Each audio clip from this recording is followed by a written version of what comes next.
Good morning. I'd like to call this meeting to order. Today is Tuesday, December 18th, 2012. It's 9 a.m. We're at the Palm Coast Community Center for the regularly scheduled meeting of the Palm Coast City Council. Would you please rise and join me in the Pledge of Allegiance, and would you please remain standing afterwards for a moment of silence in memory of the tragic events in Newtown, Connecticut. I pledge allegiance to the flag of the United States of America and to the republic for which it stands, one nation, under God, indivisible, with liberty and justice for all.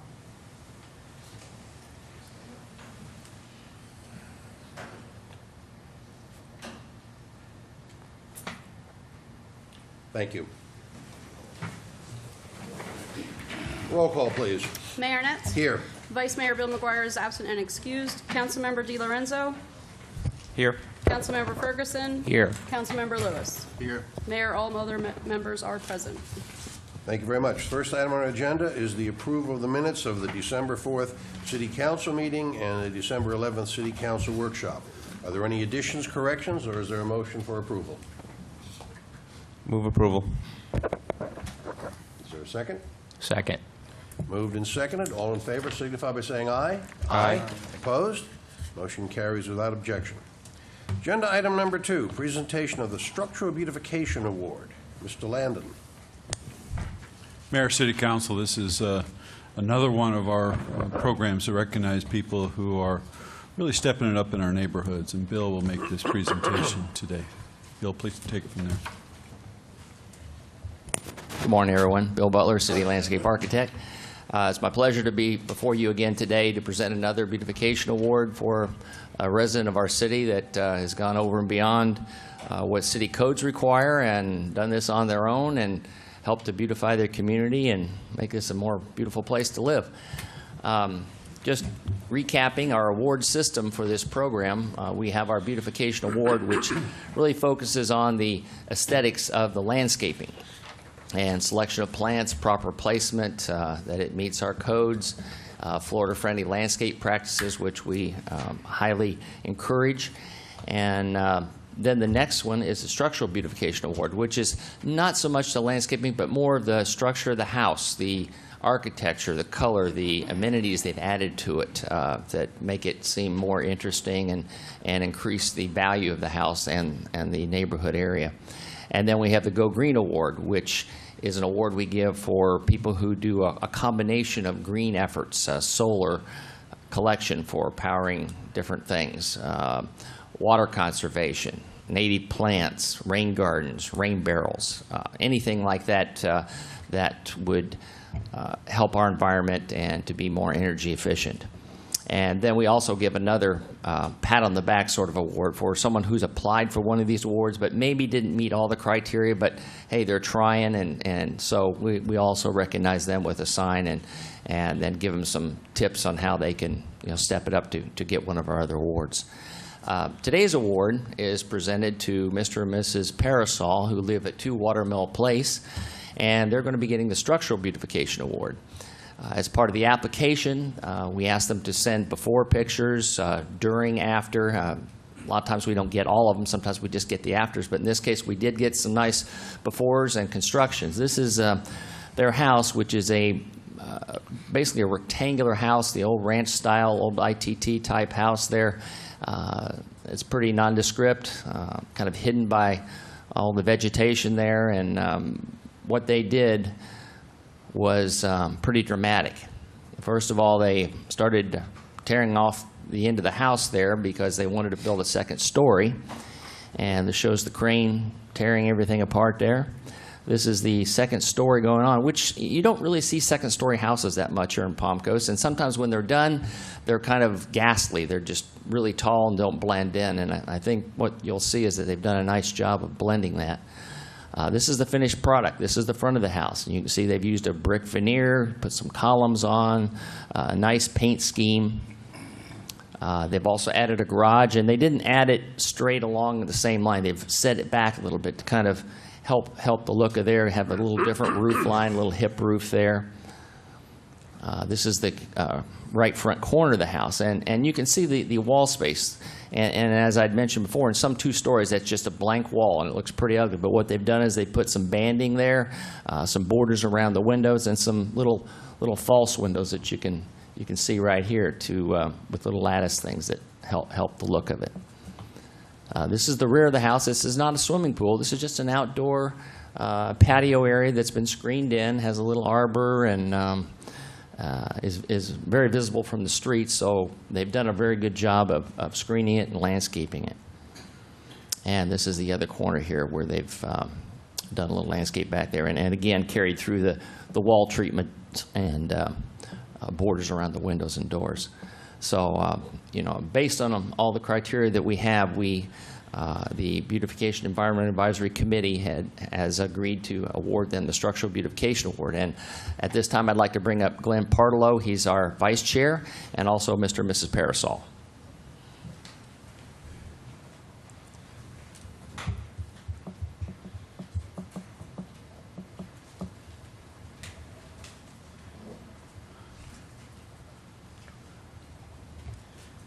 As part of this program, we do give them a nice framed certificate here, as you see, and also a sign to put in their yard for a month. So it kind of gives them the thanks, and the neighbors will see it too and ask, and hopefully other neighbors will do the same. Already, the neighbor across the street has done some work similar to this, and it's really improved the neighborhood. Glenn? I'm the vice chair of the committee, and I'd like to thank Bill especially for making the committee work as well as it does. He's been instrumental in keeping us focused on what's going on in Palm Coast. And I can tell you that we travel around Palm Coast, we see a lot of interesting homes being worked on, and what Bill had to say is absolutely true. Once we see 1 or 2 people making some improvements and we give them an award, pretty soon the neighbors step up and their property improves as well. And as a result, we believe the city's on the right track of making it a better place to live. So it's I'm proud to give this award to Mr. and Mrs. Parasol for doing such a wonderful job on their home.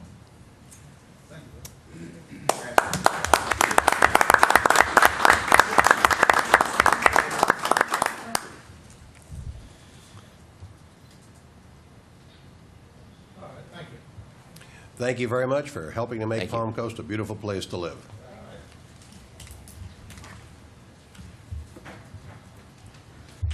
It's always nice to have the good news events.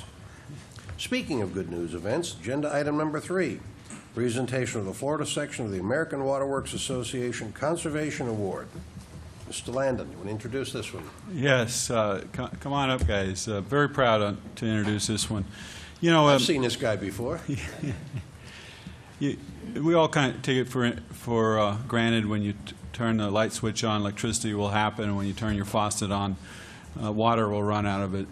But there's a lot of things that happen behind the scenes to make this happen. In this case, with water, we have a award-winning crew and plants in their whole operation that almost every year, I would say, let me correct it, every year we receive awards. And so really want to highlight this year the very impressive awards. So Jim, would you please kind of go through what our plant's all about? Thank you very much, Mr. Landon. Good morning. Good morning. Honorable Mayor, esteemed members of the City Council, Mr. Landon. I'm Jim Hogan. I'm the Water Operations Manager for the Public Works Utility Division. I'm honored and privileged to be here today as a spokesman for the Utility Water Operations Division to advise you of the 2 awards recently received by our staff. Firstly, on November 28th, at the Florida Section American Water Works Association Fall Conference held in Orlando, we were honored with the 2012 Florida Section American Water Works Association Conservation for Excellence Award. This award fits in very nicely with the city's green initiative with focus on resource conservation, environmental stewardship, groundwater protection, and sustainability. It was originally conceived by a member of our staff that's since retired, Dan Tomlinson. The idea was to route the concentrate byproduct from our newest water plant, water plant number 3 and send it to water plant number 1 via the raw water conduit or source water piping. Treat it in the lime softening process and utilize it as an additional source of water. The concept went from a simple idea with discussions with staff and one of our consulting engineers, CPH, to regulatory approval for a small-scale pilot, ultimately with Department of Environmental Protection approval and full-scale implementation as of April 2011. The infrastructure portion of the project was designed by CPH with input from staff and actually installed by members of our talented water distribution group. We saved approximately $5,000 versus contracting this job out. Since implementation, almost 180 million gallons of concentrate have been recovered as treated water that fully meets drinking water standards. These are all gallons that otherwise would have been wasted and disposed. This concept also became the impetus and catalyst for the upcoming Zero Liquid Discharge project for our South Zone Water Plant number 2. That project, slated to begin construction in early 2013, will treat its concentrate in a similar manner through a lime softening microfiltration process that will recover and treat the concentrate, thus making both membranes plants 100% recovery. And I'm certain that we're the only city in the country that has that distinction. The water plant number 2 ZLD project will actually increase the rated capacity of the plant while requiring fewer gallons to be withdrawn from our precious groundwater resource. Secondly, I'm extremely proud to let you know that our entire water operations team was presented the 2012 Operations Excellence Award from the DEP. This award was for all 3 of the city's treatment facilities and was given to us at a ceremony at the DEP headquarters in Tallahassee on December 6th. This award is for recognition of outstanding treatment plant operation, maintenance, and compliance, and comes from the regulatory agency that oversees all of the treatment facilities in the 19-county Northeast District of Florida. This award exemplifies the hard work and efforts of our entire Public Works Utility Division, but with a particular emphasis on the often unsung heroes, our water treatment plant operators, wastewater plant operators, and technicians. These guys work around the clock all year round without much recognition to provide and ensure that excellent drinking water quality is delivered to the citizens of Palm Coast, and I, for one, could not be more proud of that effort. At this time, I'd like to introduce the chief operators of the 3 facilities. These are the guys that spearhead the efforts of their staff, and I've had the opportunity to travel around to a lot of the annual conferences for the American Water Works Association, and a common theme in talking with my peers, other superintendents and water operations managers, wastewater folks, is the inordinate amount of pride that these folks take in the operation of their, in the performance of their duties. They perform rather mundane duties. They backwash filters and run laboratory tests, and but they're there 24/7, 365, and that's what I think sets us apart in the industry, the tremendous amount of pride that they take in their duties. And I'm really proud of these guys and all of our staff. Water plant number 1, Donnie Holcomb, chief operator. Fred Greiner, water treatment plant number 2, chief operator. And Peter Roussel, chief operator of water plant number 3. Come on up, guys. Don't be bashful.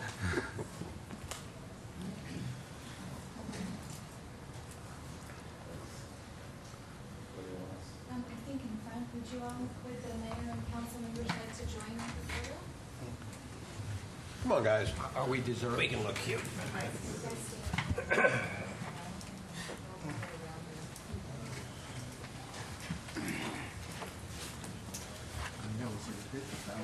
Congratulations. Great job. Thank you so much. Great job. Take the workers' hands first. Thank you. Thank you. They're all workers. We'll take two since it's a large group. 1, 2, 3. We'll get one more. All right. 1, 2, 3.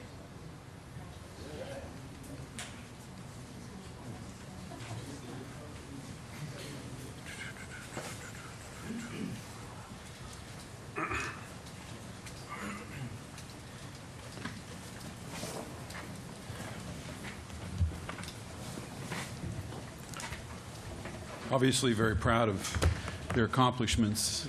They're recognized not just in the state of Florida, but nationally for the quality and the talent that we have here in Palm Coast. We're very fortunate.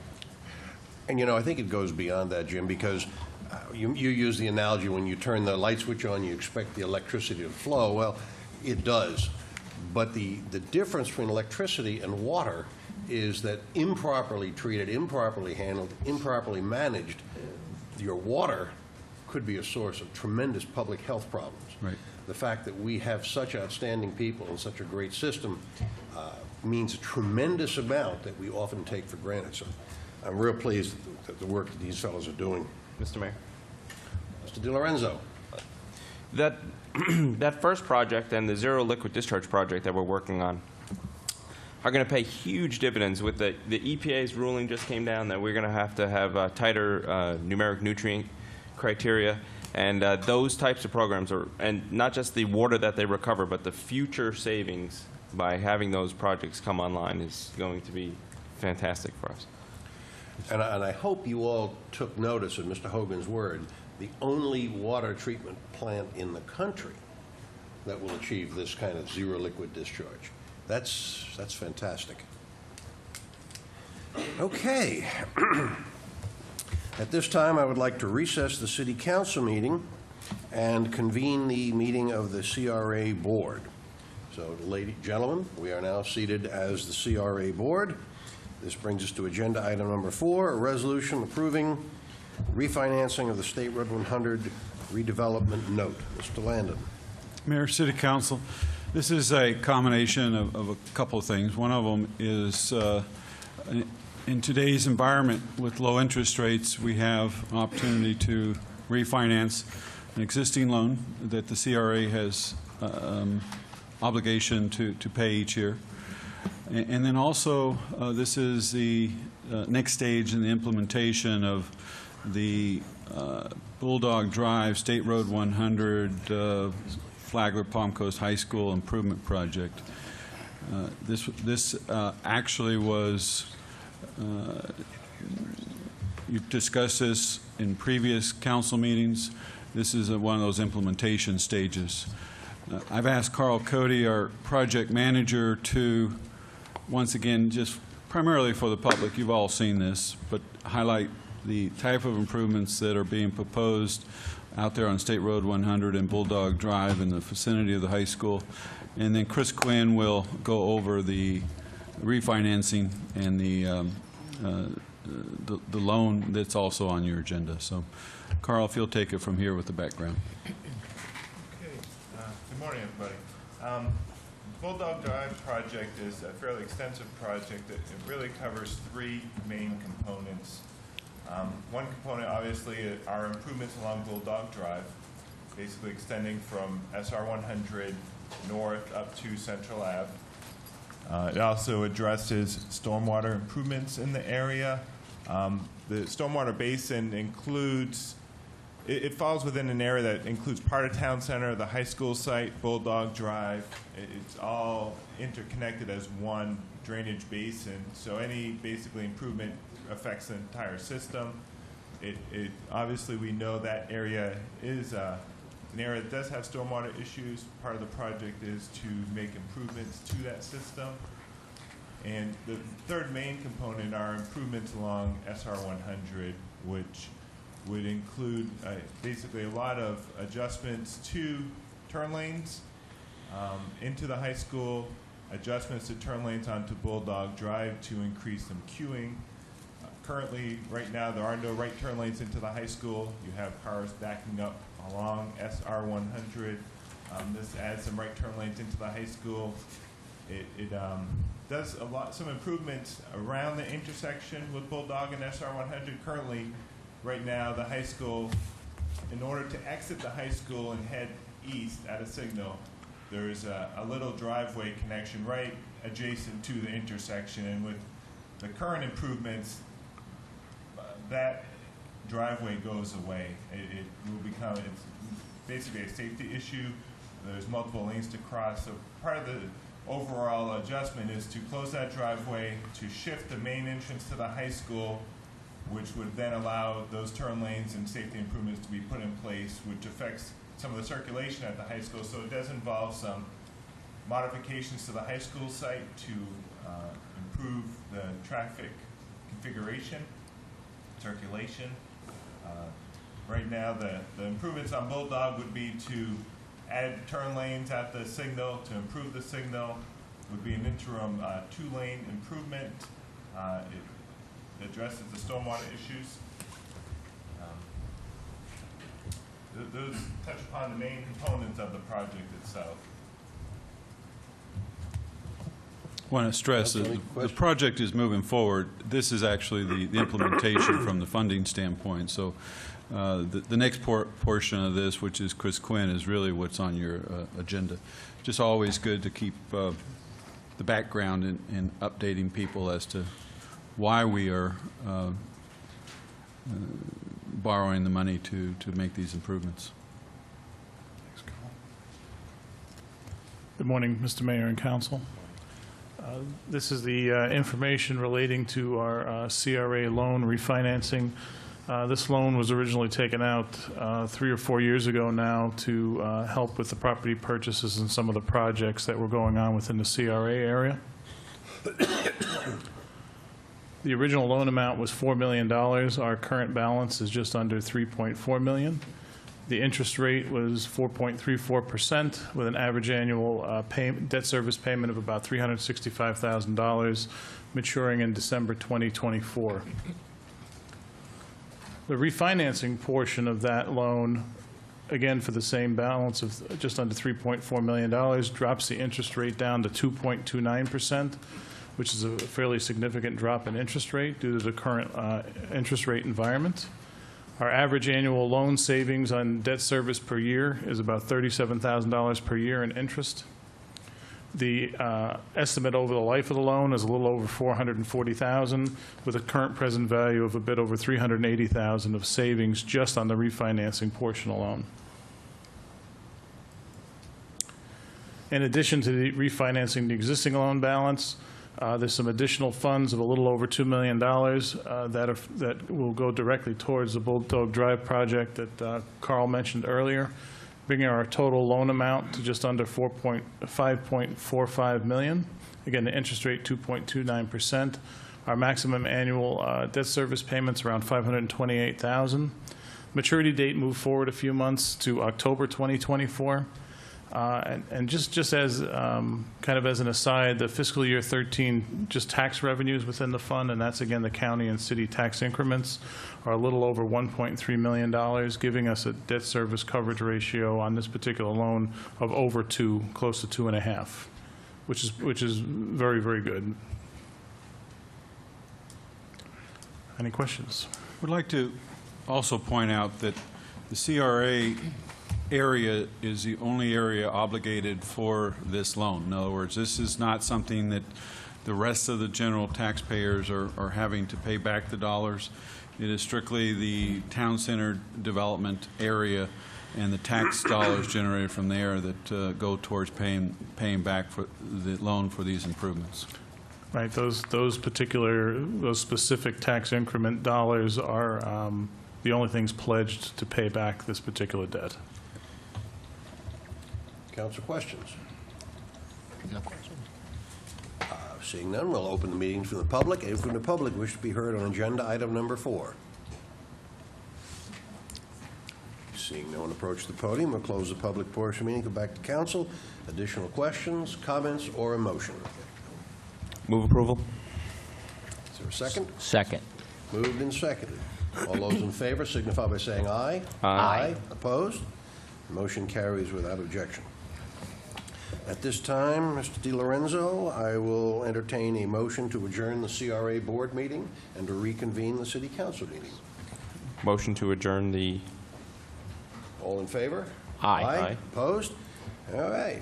CRA board is adjourned. We are now sitting again as the Palm Coast City Council, which brings us to agenda item number 5, a resolution approving an increase in the stormwater fee. Mr. Landon. We're going to need to... Okay, as we change the guard, thank you. This is another one where we're at that implementation stage. City Council over the last few years has heard many presentations about our aging stormwater infrastructure. ITT built most of it approximately at the same time, and therefore the life expectancy date is hitting us all at the same time, which is right now. It was built for a 30 to 50-year life expectancy, and we are over 30 years at this point. We have a short presentation just as a reminder as to what the needs are. Then other background is that City Council has seen a capital improvement program to address the need. You have adopted that capital improvement program as part of your budget, and then annually you have to appropriate the necessary funds to actually pay for the improvements. And you did that this year at the budget time, but at the time you approved the budget, you also recognized and included a revenue stream that was going to increase the stormwater fee for the residents. It was a $3.65 fee increase per month. And then the non-residential would be the same equivalent amount for the amount of runoff coming off each commercial property. So today is the time when it is now in front of you to implement that rate increase so that we can collect the money you have budgeted for these improvements on the revenue side. Don is going to start off with, once again, a short version of the needs, what we just call just a reminder, and then Chris, once again, will talk about where we are with the budget and where we got to this point today to need the rate increase. So Don, if you'll take it from here, please. Thank you, Mr. Landon. Good morning. Excuse me, as Mr. Landon said, this is just a reminder.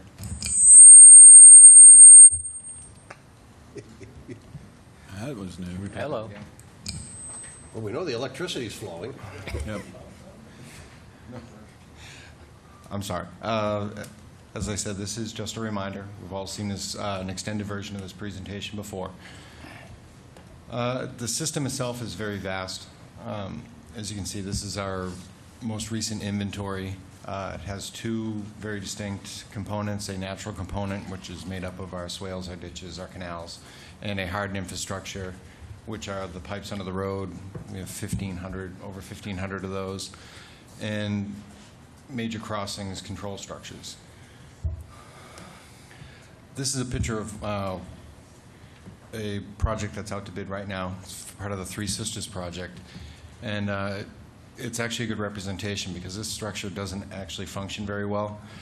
Up in the corner, you can see the water line where the water is supposed to be, but because the system leaks, it obviously doesn't hold back as much water. And because of the low water, you can actually see the condition of the pipes that go through it. And this is pretty typical of some of our aging infrastructure. This is another structure nobody sees, out of sight, out of mind. It's just off Colbert Lane. And to the left is actually Graham Swamp, and this is where Graham Swamp dumps into Ditch 10. And with a fault like that, it's not a question of if the structure will collapse, it's just a matter of when. This is a quick snapshot of our 5-year plan. As Mr. Landon said, we did put together a 5-year capital improvement plan. The idea of the 5-year plan was not to replace everything, but just to note that we would replace certain portions of the infrastructure each year. This is the layout of the water control structures over the next 5 years that we're going to implement. As Mr. Landon said, we're in about the 35-year range where the infrastructure starts to get old. This is Florida Park Drive, probably our most infamous collapse. This one was actually scheduled for replacement that year, and Mother Nature beat us to it. By the time it was all fixed, the emergency repair was approximately 40% more than if we had done planned construction. Our system was really tested in about the 2010 timeframe. We had multiple failures like Florida Park.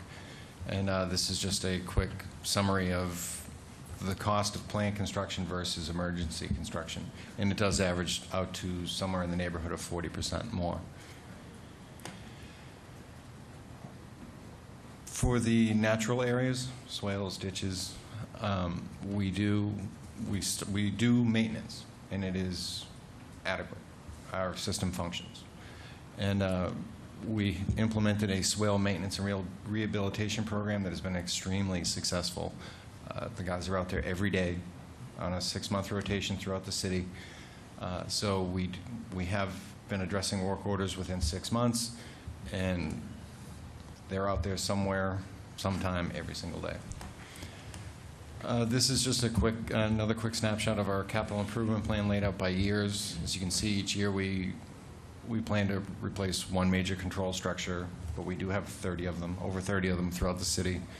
Every other year, a major crossing, which is where our canals cross under our roadways.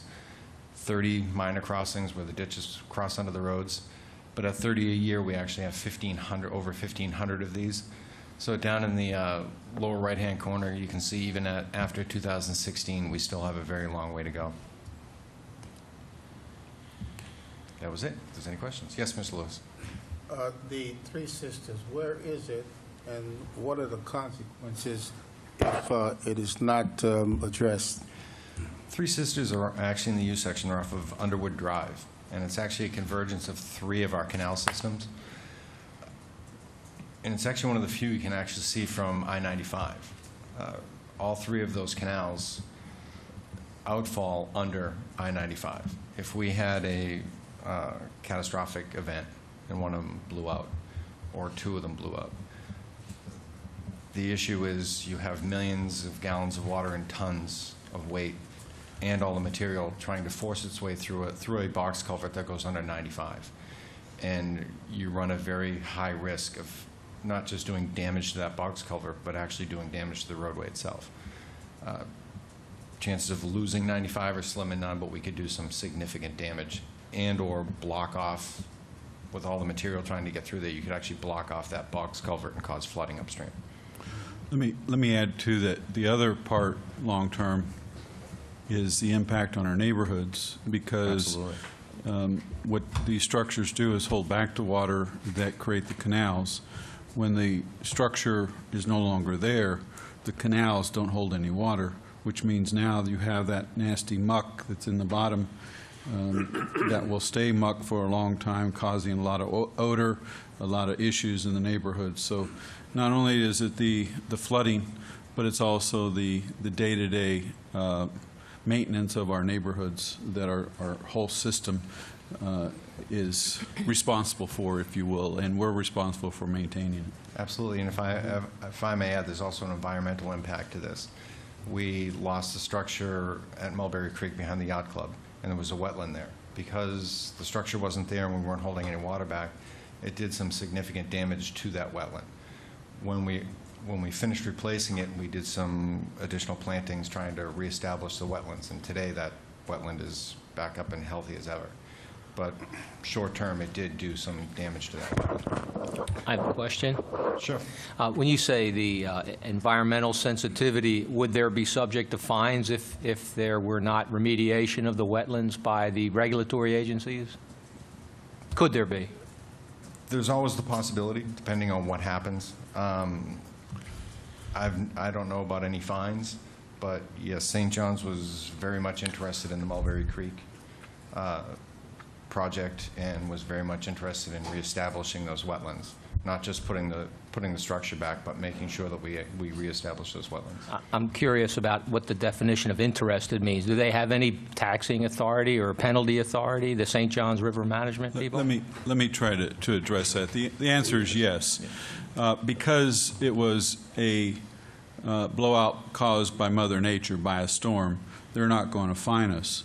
But if we do not restore it back to its original condition, if we don't actually repair or in this case actually have to reinstall the weir so that the natural system goes back to its original condition, then there was very likely going to be some type of penalty, a fine, something to force us to bring it back. They have that authority. Yes. Oh, absolutely. Absolutely. Yes. In this case, they didn't try to use that authority because we were in the process of correcting it. They saw us taking action. They monitored it. They worked with us. So good faith carries a lot of weight. Yes, as long as, but now if you say, well, we're going to leave it alone, That's not good faith. not only St. John's, but the neighbors, and in this case, that was the one that actually enough silt went into our saltwater canal that we had boats that were grounded.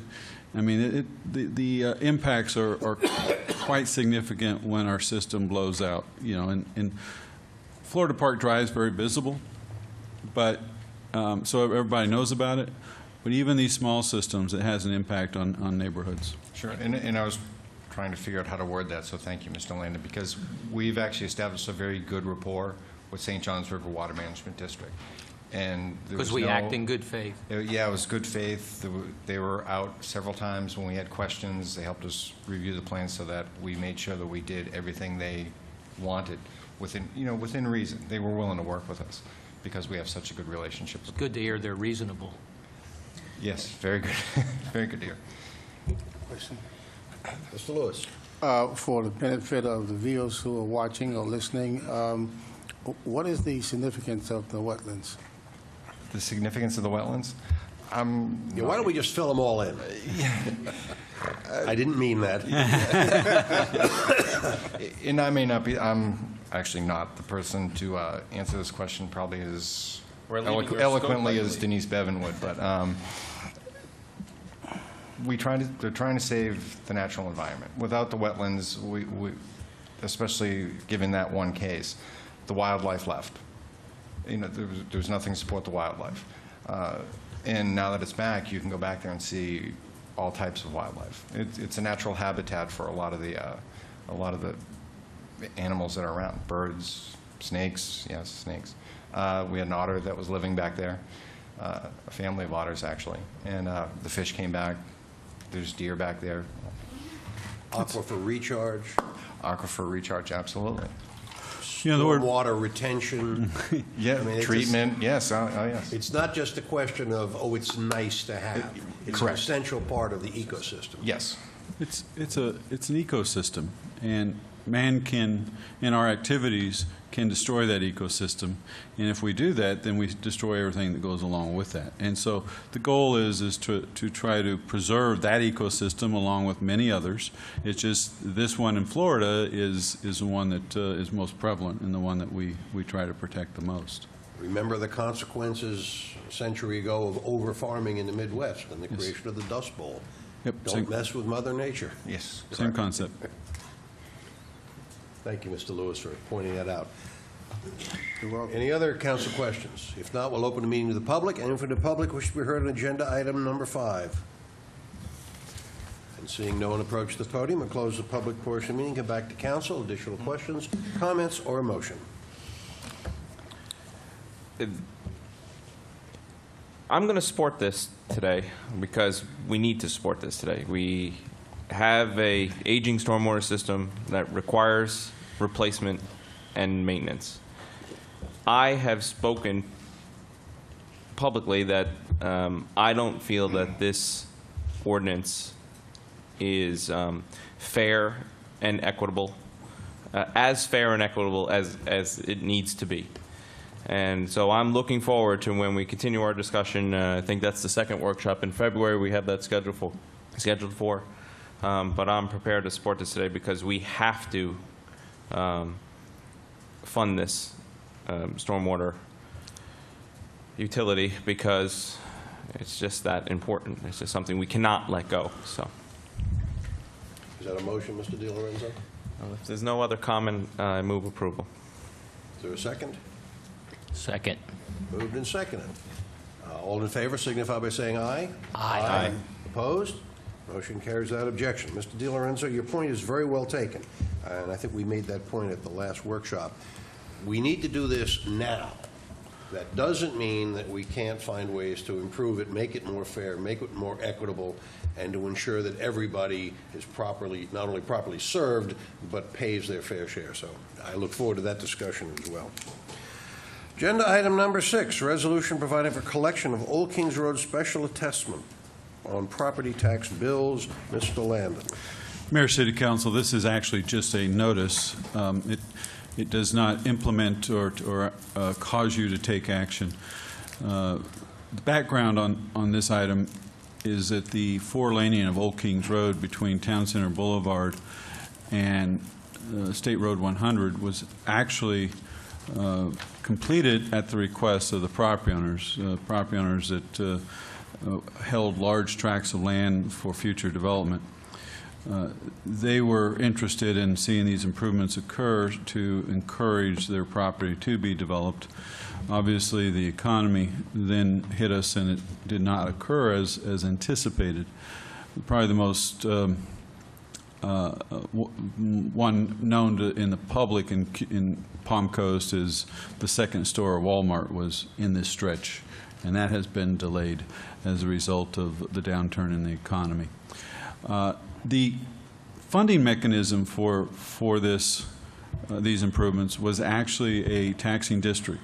The property owners who requested these improvements to occur agreed to add property taxes to their property so that we could pay back the debt service. The mechanism was to issue bonds to fund the project long term. In the interim, we used utility funds, kind of an inter-fund loan. The bond market, as a result of the market crash a few years ago, was no longer conducive to municipal bonds using real estate as collateral. In other words, the bond market obviously was very concerned about the property values being negative, going downward, and therefore were not willing to use that property as collateral. Therefore, the bond market was no longer an option. So in the meantime, we reached a 3-year agreement with a portion of the property owners that benefited here in the southern portion of this project, because the project actually was all the way from Palm Coast Parkway to State Road 100. Ultimately, the agreement was that the group would pay the utility fund back interest during the first 3 years, which they have done, a 5% interest, and in today's world, the utility fund has made a decent return on that loan. The last payment was... Just to interrupt you for 1 sec. That's utility capital fund, right? Yeah, capital fund. Yeah, not operations, but capital, yes. The last loan payment as a result of that 3-year agreement was in 2012, this year. So next year we have to develop a mechanism for hopefully a long-term solution to having these property owners pay back the debt for this street improvement. One of the options is still to add it to their tax bill, the taxing district, assessment district. In order to start that assessment, you have to take action to formally send a notice to those affected property owners. This action today will do that. It does not require you to start that assessment, but it gives you that option in the future. We are attempting to work with the property owners to come up with a funding mechanism or a financing mechanism that would be acceptable to those property owners, because obviously we need to have their support to pay back the loan. So we have started that dialogue. We have a couple of proposals. We have a meeting set up in January. It has to occur in 2013. This needs to be one of the options on the table for your consideration. So today, we're just asking you to adopt this resolution so it keeps that option open. It doesn't require you to start this assessment district. But if you don't do this, once again, you would take that option away from yourself. It has to happen before the first of the year, and that's why it's on your agenda today. Thank you. Council questions? Let me just clarify for my own understanding here that we're not committing ourselves to any action. We're just allowing ourselves the privilege of adopting an action if we so choose in the future. Is that right? Well said, yes. Thank you. Any other council questions? Seeing none, we'll open the meeting to the public. Anyone from the public wish to be heard on agenda item number 6? Seeing no one approach the podium, we'll close the public portion of the meeting, go back to council. Additional questions, comments, or a motion? I move to adopt Resolution 2000XX, providing for collection of Old King Road special assessments on property tax bills. Second. Moved and seconded. All in favor signify by saying aye. Aye. Aye. Opposed? Motion carries without objection. Agenda item number 7, select liaison appointments to various service organizations for 2012-2013. Council members, you have the list in front of you of the current appointments. Mr. McGuire has accreted the majority of the appointments. Unfortunately, because of his illness, he's not here today. So I'd like to defer this until such time as he can tell us which of his he'd like to relinquish, if any. There is no time frame on this. Council, let's, unless there's an objection, I'm going to ask that we table agenda item number 7. Common consent. Okay. Well, this brings us to the consent agenda, items 8, 9, and 10. Does anyone wish to remove anything from the consent agenda? No, sir. No. Hearing nothing, is there a motion to approve the consent agenda as submitted? Move approval. Second. Moved and seconded. All in favor signify by saying aye. Aye. Opposed? Motion carries without objection. This brings us to the public participation portion of the meeting. Anyone from the public wish to be heard on any item not on today's agenda? I think this is a rarity. It may not be a unique circumstance, but no one is approaching the podium, so we're going to close the public portion of the meeting, come to the next portion of our agenda, which is discussion by City Council of matters not on the agenda. Mr. Lewis, why don't we start with you? Yes, I had a question from a resident just the other day, and it's one that we are aware of.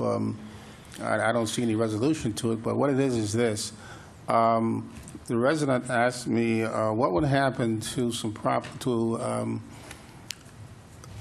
this is a situation where a truck is parked in a driveway, and the truck is cited, but no action is taken by the owner of the truck to remove the truck.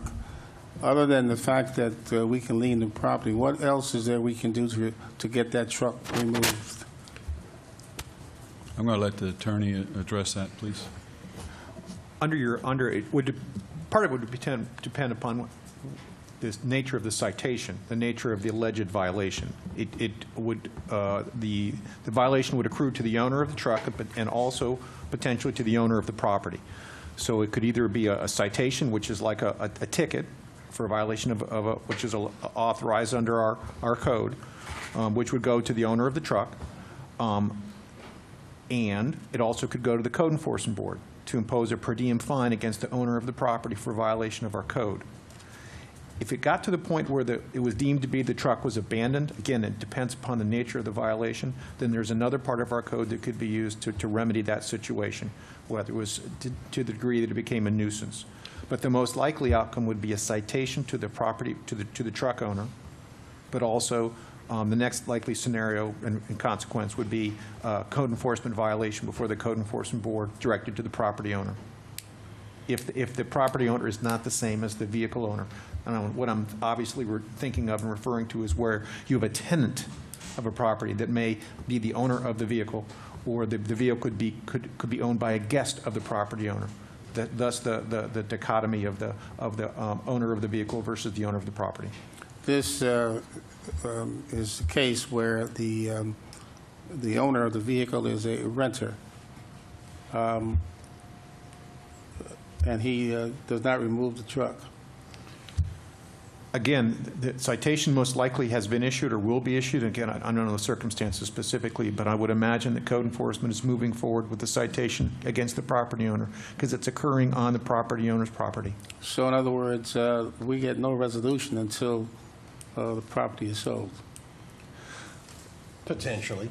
Well, we're not going to be able to foreclose because I'm assuming that the property is homesteaded. If the property is not homesteaded, because it, and it may not be because it's a tenancy. It's tenancy. Not homesteaded. Again, it's hard to tell. It could be a short-term tenancy. There could be that the homestead exemption is expiring. But our code enforcement liens, to the extent that they become liens after a Massey hearing, can be foreclosed against non-homesteaded property. So ultimately, if it was the desire of the Code Enforcement Board to direct my office to initiate foreclosure of the Code Enforcement lien, that can occur. I think where Mr. Lewis is coming from and where his neighbor or friend resident is coming from is how can we get quickest resolution of the problem. Nestor, would you, Mr. Brea, would you ask Mrs. Grossman to contact Mr. Lewis and explain exactly? I'm suspecting the truck in question is a commercial vehicle in a residential neighborhood. That's Exactly. the most typical truck complaint we have. Would you ask Ms. Grossman to get with Mr. Lewis and outline what our options are as far as the tenant/truck owner is concerned? I think that's where the problem, That's the quick question. resolution That's the comes from. question. Anything else, Mr. Lewis? That's it. Mr. DiLorenzo? Two things. Went down to Richelieu to look at the swale work that was, the ditch work, I should say, that was done, and it is beautiful. It really is. When you, When was the last one? You never thought you were going to say that. Yeah. Cool. And you, just like they said, I think Tony said it, that you couldn't see it from the photo, that you could actually look from one end all the way down to the other. And you really can. You can see clearly all the way through. It's very nice work. So congratulations to Public Works on that. Excellent job. And I just wanted to congratulate two of our staff, two employees, Chief Beadle and Bill Butler, received the President's Volunteer Service Award, and that is a great honor. So congratulations to both of them. Thank you very much. Mr. Ferguson? Merry Christmas. Thank you. You beat me to the punch. To everybody, happy holidays, Merry Christmas. Have a safe and sane holiday. And that concludes my comments. Discussion by city attorney of matters not on the agenda. Mr. Mayor, one quick item, and I'm sure most of you are aware of it, but I wanted to put an exclamation point behind it. There's been an article that I saw recently. There was an incident here in the Palm Coast area about a gentleman that had an incident where there may have been his consumption of synthetic drugs, and it was led to an unfortunate tragedy. And I want to make sure all of you are aware that our Attorney General recently issued an emergency order, which indicated that a lot of these substances, which were discussed before this council recently, are now banned and can be enforced by the police department, by the sheriff's department. So I'll make sure all of you are aware of that, and I've already sent that order to the sheriff's department. I'm sure they're aware of it anyway. But that simply underscores the action that this council took, trying to be proactive for the benefit and safety of our citizens. And now we know that the state of Florida agrees. The state of Florida, through its Attorney General, is moving forward to allow law enforcement agencies to protect our citizens accordingly. I'm always happy to have our city lead the state. Discussion by city manager of matters not on the agenda. Well, I'm going to add to the holiday spirit with our Christmas parade and festivities Saturday. I couldn't have been more proud. That event keeps getting bigger and bigger and better every year. The Sheriff's Department estimated 20,000 people were at the parade. If you were there, well, you all were there, and it was very impressive, very Thrilled with the talent of our staff on float making. It was a very nice float representing the city. I was very pleased to see that. The ice slide, a lot of smiles on kids. Once again, a team effort of a lot of people putting together a lot of hard work to make it successful. And then to see it each year it grow is, I think, the real criteria as to whether or not people are enjoying themselves. And it was very good, very impressive. And with that, I'd just like to wish everybody Merry Christmas, but also a Happy New Year, because this is our last meeting for 2012. We'll see you again in 2013. And the beat goes on. Yep. I remind council that you need to stay after this meeting is adjourned. We have a document signing we need to accomplish. Mr. DiLorenzo, motion to adjourn? Motion to adjourn. We are adjourned. Thank you.